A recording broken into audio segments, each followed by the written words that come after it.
I just bought some Roma tomatoes. I don't know where they came from. Okay. They didn't have a sticker on them. They didn't have a sticker from them. Okay. Anybody else buying tomatoes? All right. Oh, Levon. And yeah, same thing. Just whatever Quillen's has up there. Whatever Quillen's has. Okay. Which Who knows? All right. Where do you get your tomatoes in the summer? grow my own. You grow your own. How about you? I grow my own. You grow your own. All right. Well, we know Chuck could grow enough for all of us. Well, in our family, we also grow our own in the summer, and we can tomatoes a lot, and or I should say, we can a lot of tomatoes. And my goal about some 9 or 10 years ago, when I was able to get back into gardening again, was to be able to can enough tomatoes to not have to buy canned tomatoes in the wintertime, which was we use hardly any canned foods, and canned tomatoes was one of them. And it just seemed like I could get over this, So we are at that stage and then some. And I have noticed that in our family this winter, we have just quietly agreed to not buy tomatoes. We haven't bought a tomato, and canned or fresh or otherwise. And we don't buy the English cucumbers that we used to live on all winter that come from Canada or Mexico. Canada and Mexico, depends on what the co-op has in order. And I just happened to mention that to my husband Christopher the other night on the weekend. And because for me it's intentional. I just wondered whether it was for him. We don't always agree on our food choices, priorities, and so I just was wondering. And he said, we're just trying to eat seasonal, and there are no tomatoes out there right now, that work for us. So for us, this is an evolving decision-making process, and I at the risk of preaching, and I don't ever mean to do that, I just want to encourage you by saying that these decisions, how you make your priorities on what you buy and where and when, it's kind of a moving target. And for me, I'm very okay with that. And I don't know if that's just gross rationale, because that's how I think, or if it's a way for me to acknowledge that eating local, eating seasonal, supporting our local farmers down the road, looking at labor issues, looking at fuel issues, looking at supporting a mega farming food industry versus supporting our local economy. Those are all factors that are going to shift in their balance for you as you become more informed, and maybe as your finances change, maybe as your families change in size or change in age. Certainly change as you think through these issues more on your own. And there is nobody to tell you what's the right decision except for you. So, well, I was going to say, so you should. I should, and should anybody. I just feel so convinced that eating locally is a very personal decision, and the only thing I ask is that you make it intentional.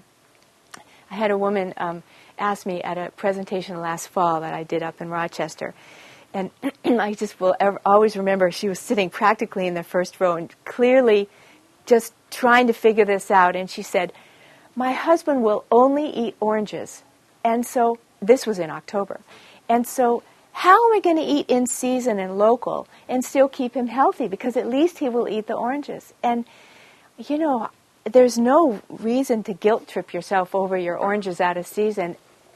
Maybe you can look at your shopping list and do your credit purchasing with some other item. The deal is just to be intentional. If you're going to eat your oranges out of season, then recognize that it's out of season, and what are the consequences of that? What you're paying for the orange. I mean paying, not just the pennies that you've exchanged for that orange, but the fuel costs that are involved. And yes, would you like to say something? Do you like oranges? Yeah, I bet you do. All right. Well, I don't really want to talk anymore. So I did this handout, and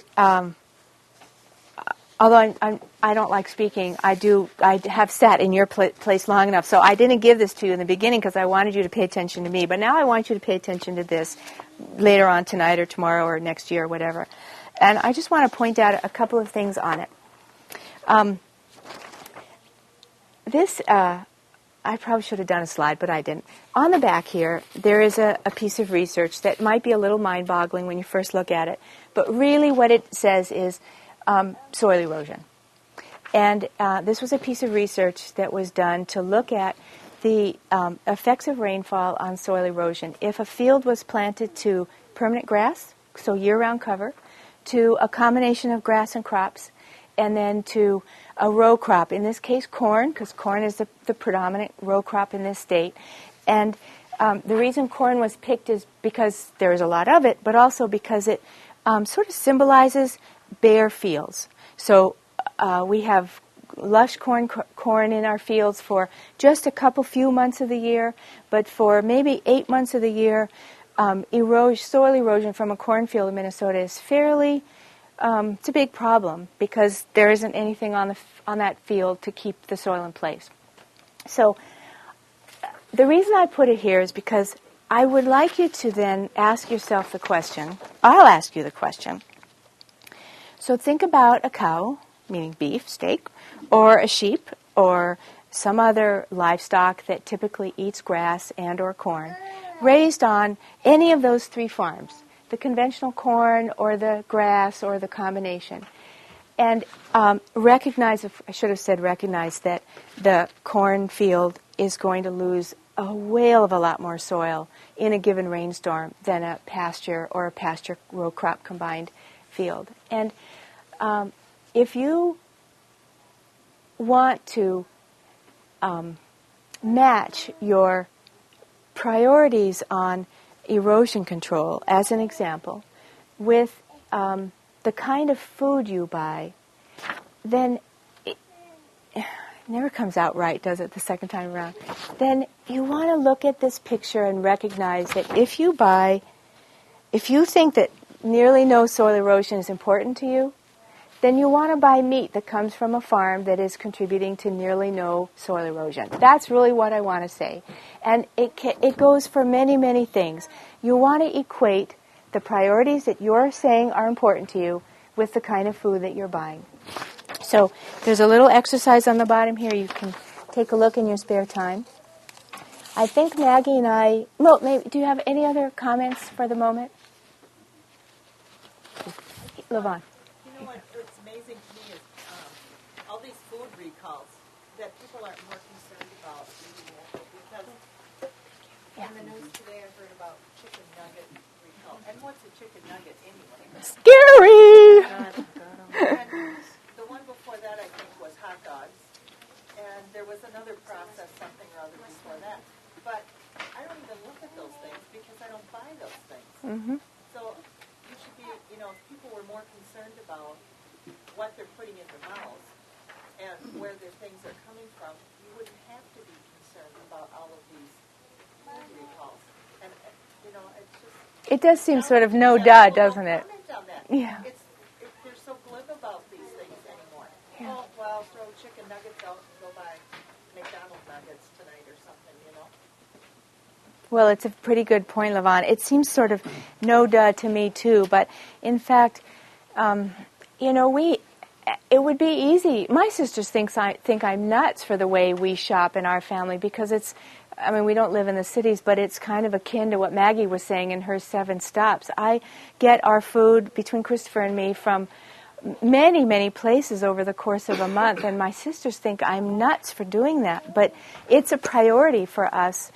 Plus, think of all the people you meet. I mean, that's one of the things I love about it is you're not just in the store and the only person you see is the person at the checkout line. You see all these people and you talk to them and you have a conversation, and that's one of my favorite things about it. So even though it makes me busier, I really don't care. The trade-off is worth it. Well, it's enjoyable. Yeah. Plus it tastes better. Yeah. But that's one of the great things about it is it connects you with other people. It sure does. Yeah. It does. Yeah. Can you explain this?